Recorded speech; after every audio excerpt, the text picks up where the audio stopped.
Chapter 2, Fleeing Falena Istries, 338 solar year. Istries, at last, it seemed like years since the young man had felt the touch of a cool ocean breeze against his face. The smell of the salty air caused a twinge of familiarity to run down his back as he made his way through the hustle and bustle of townsfolk going about their ordinary lives. It had been some time since he had laid his eyes upon such a rare sight, as a clear blue sky, dropping against a tranquil azure sea. The flow of the tide was hypnotic, moving in and out as he stood upon the coast, his gaze fully fixed on the motion.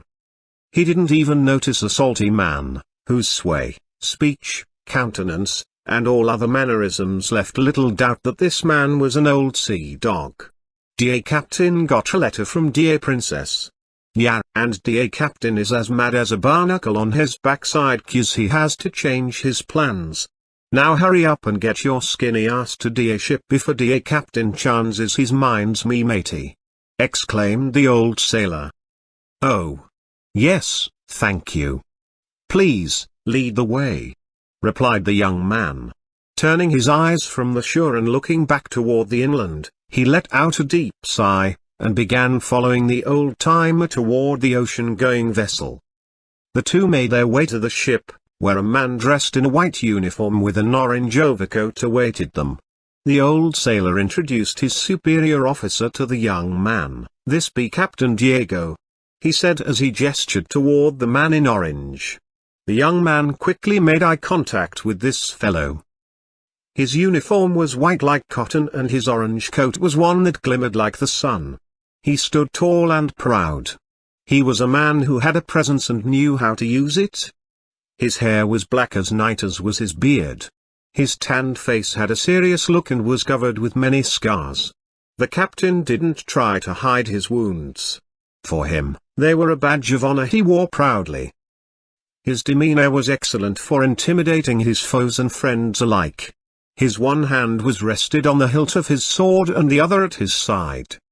There was little doubt in the mind of the traveler that this man before him was a warrior as well as a sailor, one who had seen all the conflicts and hardships the sea could throw against a man. Diego, likewise, stared down this young man who had just arrived on his ship. It was odd enough to receive a secret letter from a member of the royal family in the middle of the night from a Queen's Knight of all people, requesting immediate transport for this seemingly diplomatic official, but there was something different about this lad, he reasoned. The way he walked, the way his arms moved, his whole body's demeanor left little doubt to the captain that the young man knew how to fend his own. The weapons that he wore around the waist of his ambassador-styled robes were for more than mere show. Moreover, his face had such strange blue eyes, observed the captain, for this was what had caught his attention. Never before had he seen one so young with eyes so serious, so gentle, so experienced, and yet so sorrowful. These eyes were not the eyes of a typical youth, but of a general or a great admiral. One who had been to hell and back. The youth was indeed an enigma to Diego. Perhaps that's why his anger subsided when he met this man who he would be transporting on such a last-minute's notice. The captain was not the kind who went about taking orders as so much giving them.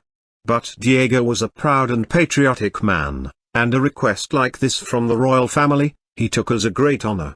Also, the gift of 200,000 poch along with the promise of another 200,000 upon returning certainly helped to convince the captain to take this presumably simple mission of taking this man to the island nation's capital of Obel.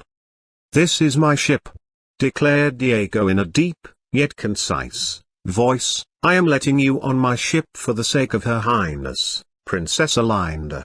But, if you're going to stay on my ship until we get to Obel, then, for your own sake you better be willing to work with the rest of my crew, understand? I'll help with the vessel, that is not a problem. All I ask is when I am not working I be left alone in my room," retorted the youth. The captain was a bit shocked by the lack of any notable emotional response, such as fear, disdain, or pride in the man's voice. Normally, when the captain spoke, people jump, But this young man's attitude simply accepted his fate for whatever it was to be. "Very well then," smirked Diego, turning to some of his crew who were close by, "take our guest to his quarters." "Aye aye, Captain, right away," said the crew members. As the two crewmen and the youth began to make their way across the deck, Diego turned and said, "I nearly forgot, what is your name, son?" Not turning around, but walking toward the downstairs, he replied, "Laszlo." "Laszlo, eh? Interesting. Well then, welcome aboard the Dawning," said the captain. "Ah, Captain, there be something fishy about that guy. I can feel it in me britches. He be trouble," whispered the old sea dog. "I know, Mr. Oakes. I know, but what can I do? The princess, herself, has asked and paid us to take him. But, Captain, there be all kinds of rumors blowing about, saying the royal family is in all kinds of maelstroms right now. And I dassn't wanna be walking the plank for no one's, but ye, Captain," pleaded Oakes. "I have heard the rumors too, and whether the boy is involved or not doesn't matter. Royal problems are just that, royal problems. So, let those landlubbers deal with them. We have our money and our mission. We'll take him to Obel.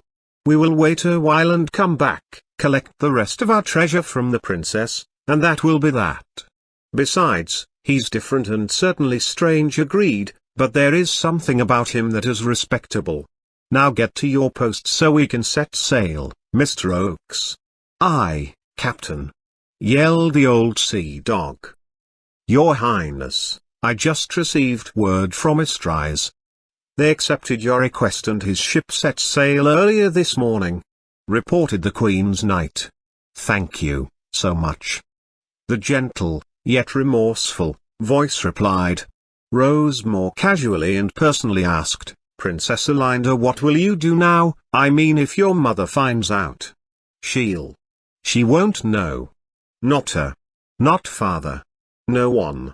Not even Syra. This must be kept quiet, or else it could ruin everything. Maybe, even start a war," stressed Alinda. "My job is to protect you as well as Falena from any threat, my lady. I swear I won't tell a soul.